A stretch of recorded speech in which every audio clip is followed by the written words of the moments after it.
고린도전서 7장, 오늘은 좀 본문을 이렇게 한 문단으로 만들어진 긴 본문을 함께 말씀을 읽었는데요. 이렇게 40절까지의 내용으로서 고린도전서 7장을 마무리하게 되는데, 7장은 주로 혼인에 관한 바울 사도의 그런 권면이지요. 부부의 믿음 생활을 위해서 조언하는 말씀들이 있고요. 또 믿음을 위한 독신 생활에 대해서도 이야기해주고 있으며, 이혼에 관한 충고도 말씀에 담고 있다는 사실이죠.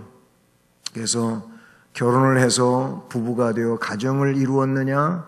그러면 그에 따라서 어떻게 부부 생활을 하고 가정 생활을 해야 하는지에 대한 말씀을 이미 앞에서 말씀해 주셨죠.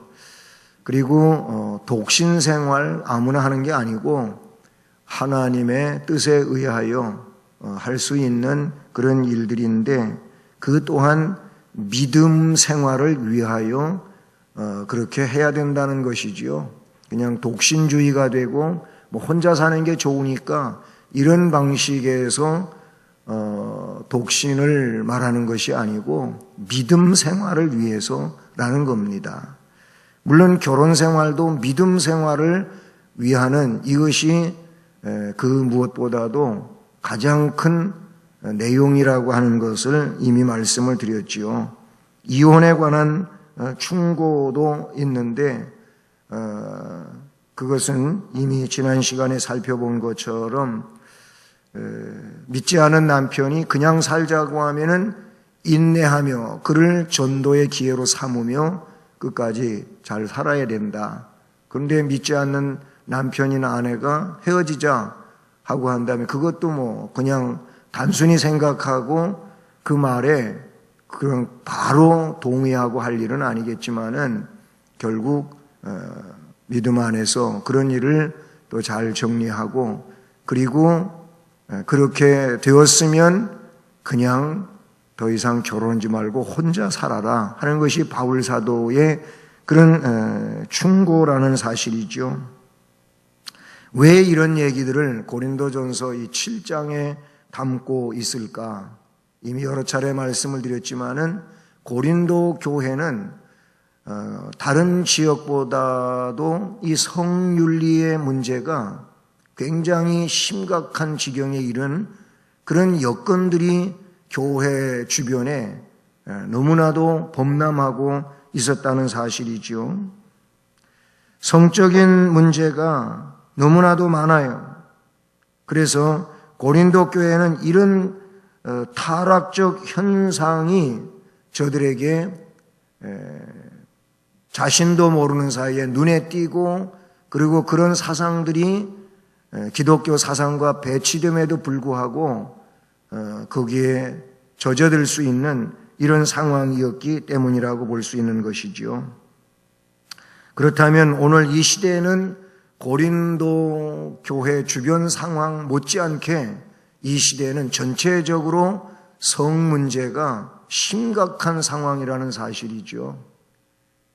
우리 성도들은 교회 안에 살고 말씀 안에 살고 그리고 믿음으로 하나님을 섬기며 이런 길을 가느라고 힘쓰고 그저 앞뒤 옆을 바라보지 않고 그냥 믿음으로 나아가기 때문에 이런 부분에 적을 수 있다고 보겠지만은, 우리는 매스컴을 통해서 이런 부분들을 너무나도 많이 보고 느끼는 거 아니겠습니까?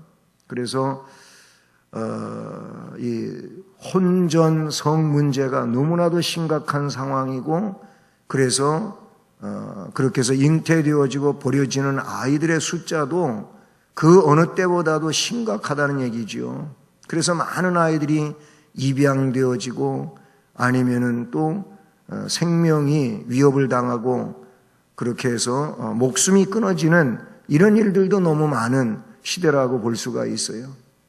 그럼 이런 시대 속에서 이 말씀을 우리는 진리로 삼고 자신을 지키고 가정을 지키고 그리고 부부로서 산다면 부부의 이런 관계적 애를 높여가는 이런 신앙인들로서 이것이 하나님 백성이고 하나님의 원하심이고 하는 내용들을 스스로 잘 살아야 되고 그것을 또한 증언할 수 있는 그런 삶이어야 할 줄로 믿습니다.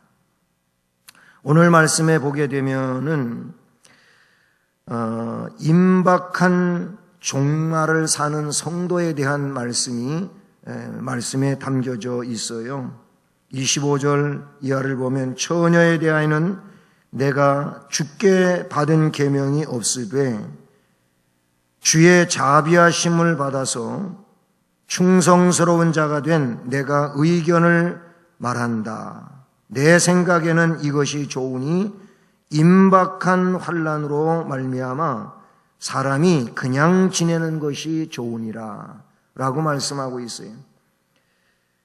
여기서 그냥 지내는 것이 좋다고 하는 말은 독신이니까 독신대로 지내는 것 이렇게 말할 수도 있겠지만은 이미 앞에서도 그런 말씀이 나왔습니다마는 할례 받은 자는 할례 받은 자로, 할례 받지 않은 자는 할례 받지 않은 자로 그런 말씀이 앞에 19절에 기록되고 있습니다.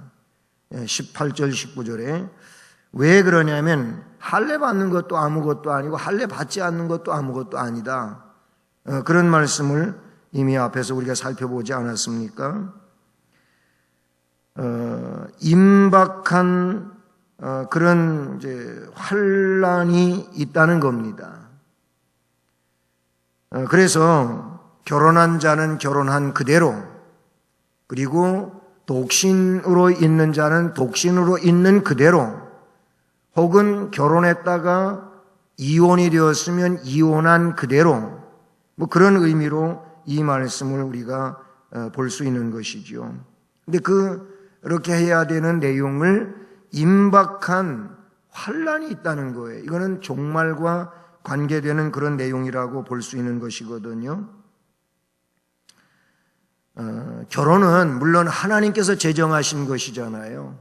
창세기 내용에 보게 되면 하나님의 아담과 하와를 지으시고 이 두 사람으로 하여금 남편과 아내, 즉 부부가 되게 하여 첫 번째 가정을 만드시고 생육하고 번성하라, 땅에 충만하라, 정복하고 다스리라, 이런 말씀을 복으로 그들에게 주시게 되지요. 그래서 하나님이 가정을 세우셨어요. 하나님이 부부가 되게 한단 말, 한 남자와 한 여자로 부부가 되게 하신 것이지요.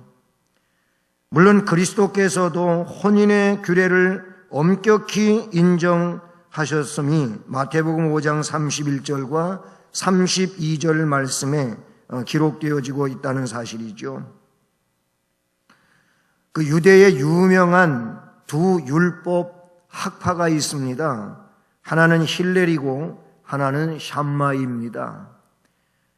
그런데 보다 엄격한 학파가 샴마이인데, 이 샴마이 학파는 하나님의 교훈에 근거해 아내의 부정 이외에는 어떤 것도 이혼의 사유가 되지 않는다. 남편의 부정 이외에는 어떤 것도 이혼 사유가 되지 않는다. 샴마이 학파는 결혼과 이혼에 대해서 그렇게 이야기하고 있어요. 그러니까 어떤 성문제로 부정한 행위가 아내에게 있다든지 남편에게 있으면은 이혼이 돼도 그렇지 않으면은 다른 것들로는 안 된다. 샴마이 학파는 그렇게 말해요. 그런데 힐렐 학파는 이혼의 사유가 될 수 있는 여러 조항들을 내세웠다고 볼 수 있습니다. 그 조항을 지금 얘기하기는 그렇고요. 조항이 있어요. 이런 조항 저런 조항, 이 조항들에 의하여 이혼이 될 수 있다 그랬어요. 그런데 그리스도께서는 분명히 아내의 음행이 아니고서는 여자를 버릴 수 없다고 마태복음 5장 31절에 가르치고 있지요. 바울 사도도 이혼을 금하는 권면을 10절과 오늘 7장 10절과 11절에서 말씀해 주고 있습니다. 이처럼 혼인관계는 성경에서 무척 귀하고도 엄격하게 다루어지고 있다는 사실이죠.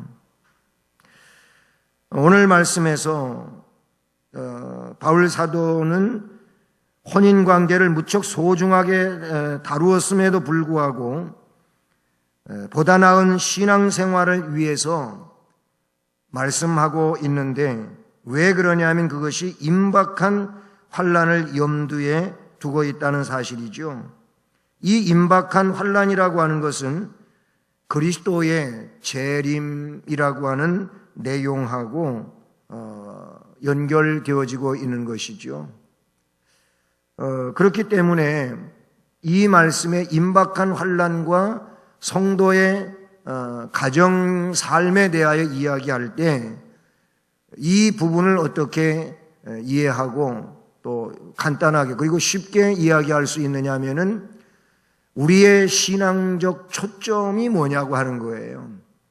그것은 우리 주님 앞에 서는, 심판대 앞에 서는 때를 생각하며 현실을 살라는 거예요. 그 말씀의 의미로 이 말씀을 압축해서 생각해 볼 수 있는 것이죠. 주님의 심판대 앞에 설 것을 생각하면서 삶을 살아야 된다는 거예요. 항상 말씀을 드리지만은 종말을 이야기할 때에는 두 가지입니다. 하나는 뭐냐면 나의 개인적인 종말이 있고 또 하나는 역사적인 종말이 있어요. 개인적인 종말은 뭐예요? 우리가 살다가 이제 죽는 거예요. 죽으면 그 영과 육이 분리되어지고 그 영은 하나님께로 가는 거잖아요. 이것이 개인적인 종말입니다. 그러니까 사는 거기까지가 하나님 나라를 위한 준비입니다. 죽음 이후에는 하나님의 나라에 대한 준비 시간이 주어지질 않습니다. 이미 세상 사는 동안만 하나님 나라를 향한 준비 기간이죠. 때문에 그 이후에는 히브리서의 말씀과 같이 사람이 살다가 한 번 죽는 것은 정한 이치고 그 후에는 심판이 따른다고 말씀하고 있잖아요. 그렇다면 우리가 산 내용에 관하여 이제 심판에 이르는 그런 일이 된다고 볼 수 있잖아요. 그러니까 우리는 신앙으로 살아갈 때 자꾸 내일 아니면 1년 후 아니면 몇 년 후 이렇게 지금 못하는 일을 이 다음에 잘해야 되겠다고 하는 이런 논리로 생각하면 안 돼요. 이거는 올바른 신앙인의 그런 생각이 아니에요. 신앙인은 뭐예요?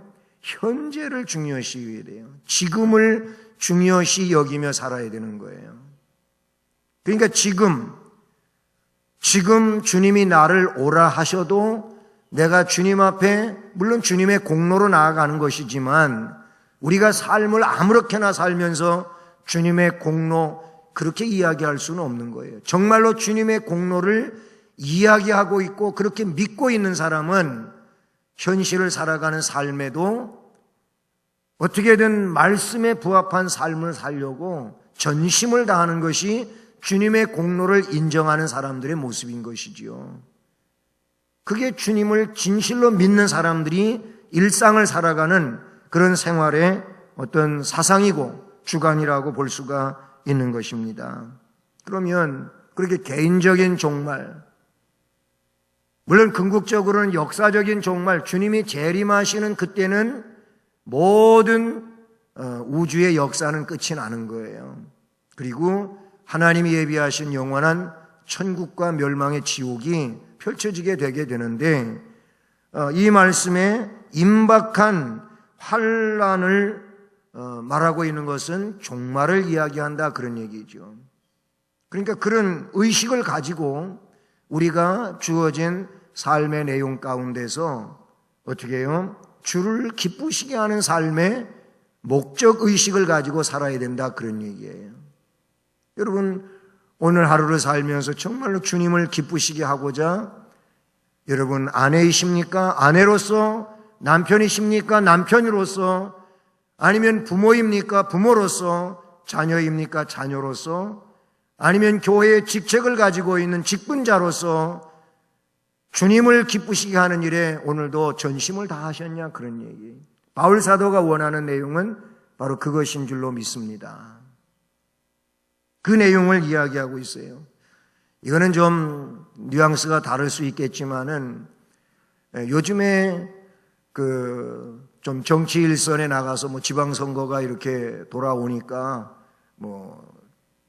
자기들이 결단을 하고 그리고 어떤 그 직분을 위해서 출마하겠다고 나서는 사람들도 있고 그렇지 않습니까? 이미 정계에 그렇게 입문이 되고 또 지난 투표 때 당선이 되고 이런 사람들도 자꾸 이 도마 위에 오르는 일들이 있어요. 요즘엔 자주 얘기합니다만 미투 운동으로도 그것 때문에 내가 서울시장 되겠다 했다가 그냥 내려놓고 자연인으로 돌아가겠다 이런 사람도 생겨나서. 근데 그런 일들이 지난 날에는 그게 자기에게 있어서 은밀한 것이고 문제가 안 되는 내용으로 생각하고 왔는데 이 위치에 와서 뭔가를 하려고 하다가 보니까 그물은 문제가 나오는 거예요. 결국 그때 그 문제 때문에 지금의 일들이 결국 되어질 수 없는 그런 상황으로 돼버리고 마는 거예요. 이건 세상에서의 어떤 모습으로 보면 심판과 같은 그런 내용이라고도 볼 수가 있는 거예요.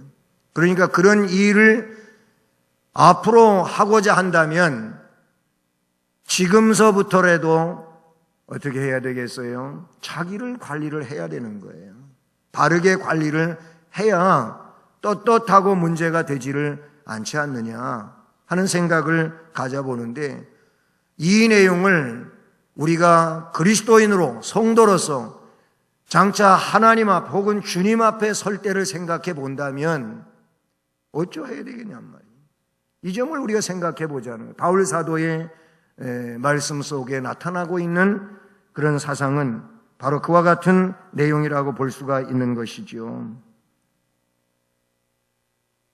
그래서 때가 단축하여진 시대라고 하는 말씀도 본문에 기록되어지고 있다는 사실이죠. 때가 단축하여진 고로 어디에 나옵니까? 29절 말씀에 나와요. 형제들아 내가 이 말을 하노니 그 때가 단축하여진 고로 이후부터 안에 있는 자들은 없는 자같이, 우는 자들은 울지 않는 자같이, 기쁜 자들은 기쁘지 않는 자같이, 매매하는 자들은 없는 자같이, 세상 물건을 쓰는 자들은 다 쓰지 못하는 자같이 하라.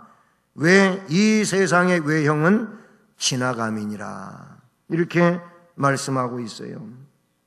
때가 단축하여진 시대, 이 종말의 환란의 시대를 살아가는 이런 면도 있지만 또 그 때가 단축하여졌다고 하는 이런 표현을 바울 사도가 쓰고 있다는 사실이죠. 마지막 때를 살아가는 성도의 옳은 태도를 이야기하고자 하는 그런 바울의 내용인 줄로 믿습니다. 앞으로 돌아가서 19절 말씀을 한번 다시 보시겠습니다. 19절, 20절을 같이 읽어보십니다. 시작. 할례 받는 것도 아무것도 아니요 할례 받지 아니하는 것도 아무것도 아니로되 오직 하나님의 계명을 지킬 따름이니라. 각 사람은 부르심을 받은 그 부르심 그대로 지내라. 아멘. 24절, 형제들아 너희는 각각 부르심을 받은 그대로 하나님과 함께 거하라. 아멘. 이렇게 하는 게 옳으냐 저렇게 하는 게 옳으냐 그럴 내용으로 지금 생각하고 또 할 것이 아니고, 중요한 건 뭐냐면 오직 하나님의 계명을 지키며 사는 것이 중요하다는 거예요. 부부로서 살든 홀로 살든 어떤 처지에 있든 그 사람은 하나님의 계명을 지키는데 제1순위를 가지고 사는 것이 이것이 성도들에게 가장 중요한 일이라는 거예요. 그 말씀을 하면서 때가 단축하여졌다는 거예요. 마지막 때를 사는 자가 되었다고 바울 사도는 말하고 있어요. 그리고 24절에서 하나님과 함께 거하라는 이런 말씀을 사용하고 있어요. 부르심을 받은 그대로 그 상황 속에서 하나님과 함께 거하는 삶을 살라는 겁니다. 그리고 방금 전에 그 29절 이하의 말씀을 이렇게 읽었는데, 그때가 단축하여졌기 때문에 안에 있는 자들은 없는 자같이 하며 우는 자들은 울지 않는 자같이 하며 기쁜 자들은 기쁘지 않은 자같이 하며 매매하는 자들은 없는 자같이 하며 세상 물건을 쓰는 자들은 다 쓰지 못하는 자같이 하라. 왜냐하면 이 세상의 외형은 지나감이니라 라고 말씀해 주고 있어요. 결국 혼인을 했다 해도 하지 않은 것처럼 행하라고 하는 이 말, 우는 자는 울지 않는 자, 기쁜 자는 기쁘지 않은 것, 매매하는 자는 없는 것처럼, 이 말을 보면 서로 모순되는 것처럼 생각이 들지 않습니까? 근데 이 말씀의 의미가 뭐겠습니까? 우리는 바울 사도가 강조하는 이 면을 생각하게 될 때, 그렇게 결혼을 했다 할지라도 그 결혼 생활로 인하여 하나님을 섬기고 믿음으로 사는 일에 거기에 문제가 되면 안 된다는 거예요. 결국 결혼을 했다면 그 결혼을 통하여 부부 생활을 잘 하면서 하나님을 섬기는 일에 더 두 사람이 힘을 합쳐서 해야 된다는 이 말씀이라고 볼 수가 있는 것이죠. 요즘엔 뭐 그런 말 잘 안 쓰지만은 제가 청년 시절에는 교회 어른들이 그런 얘기를 했어요. 남자는 군대 갔다 와봐야 알고, 그 신앙에 대한 얘기. 이 청년들의 신앙은 군대 갔다 와야 안 되는 거예요. 그리고 여자들은 결혼해 봐야 한다고 그랬어요. 그때 뭐 권사님들이 또 교회 어른들이 하는 얘기가 그랬어요. 왜 그러냐면 남자 청년들은 군대 갔다 오면 군대 가기 전까지는 신앙생활 잘했는데 군대 갔다 와가지고 신앙생활을 잘 안 하는 사람이 많이 생겨났거든요. 우리 친구들도 그런 친구들이 있었어요. 네, 뭐 고등부 마치고 그리고 많은 청년으로 이렇게 유입이 됐었단 말이죠. 저와 또래들이. 근데 이제 군대를 서로 가게 되지 않습니까? 근데 군대 갔다 오고 나왔더니 그때 그 한 20여 명 되던 친구들 중에 한 10명, 11명 남고는 교회 안 오더라고요. 그렇게 되더라고요. 근데 또 우리 처녀들은 결혼하고 나면은 남자의 신앙의 문제가 있잖아요. 그래서 또는 시댁의 문제가 있고 그래가지고 본인이 처녀 때는 그냥 뭐 부흥회 때 은혜도 많이 받고 그냥 예배당 저 뒤에 마루 뒤에서 기도를 하면은 자기도 모르게 막 그냥 공중 무릎 꿇고 뛰어갖고 예배당 이 앞에까지 오면서 기도하던 그런 아가씨들도 있었어요. 근데 물론 시집가고 어떻게 됐는지 뭐 다 제가 소식을 아는 건 아니니까 모르겠는데 그만큼 신앙생활이라고 하는 게 똑같이 그렇게 되지는 않는다는 것이죠. 중요한 건 그래서 바울 사도의 말씀과 같이 결혼을 해도 주님을 기쁘시게 하는데 두 사람이 초점이 모아져야 된다고 하는 거. 혼자 살고 있어도 괜히 다른 것에 분주하고 바쁘고 신경 쓰고 그래서 주님을 섬기는 이런 일들에 등한히 하는 이런 일이 되지 않게 하라고 하는 그런 말씀으로서 이 말씀을 우리가 이해할 수 있다는 사실이죠. 실제로 말세에는 기쁨이 사라지는 일들이 너무나도 많이 있습니다. 그래서 기쁨이 슬픔으로 변하는 이런 일들이 있어요. 그렇기 때문에 우리는 그 모든 것이 없는 것 같이 행해야 한다, 그런 얘기예요. 30절에서 표현한 말씀은 우리에게 최상의 상태가 주어질 것을 지시할 말씀이라고 볼 수 있는 것이죠. 우리의 슬픔을 그리스도의 날에 주께서 씻어주실 것일 줄로 믿습니다. 우리는 결코 그때의 말할 수 없는 영광스러운 즐거움으로 베드로 사도의 말씀처럼 그렇게 될 줄로 믿습니다. 그러니 성도는 그리스도의 영광에 참여하게 될 것을 기대하면서 지금 이 시대 가운데서 그 영광을 바라보며 부부는 부부로서 홀로 있는 자는 홀로 있는 그 상태로서 그렇게 천국을 향한 믿음 생활을 힘써야 될 줄로 믿습니다. 뒤에 말씀하기를 독신자와 기혼자에 대하여 아주 단순하게 이야기하고 있지 않습니까? 말씀해 보십시오. 32절 이하에 너희가 염려 없기를 원하노라. 장가가지 않은 자는 주의 일을 염려하여 어찌하여 주를 기쁘시게 할까 하되 장가를 간 사람은 세상 일을 염려하여 어찌하여야 아내를 기쁘게 할까 하여 마음이 갈라지며 시집가지 않은 자와 처녀는 주의 일을 염려하여 몸과 영을 다 거룩하게 하려 하되 시집간 자는 세상 일을 염려하여 어찌하여 남편을 기쁘게 할까 하느니라.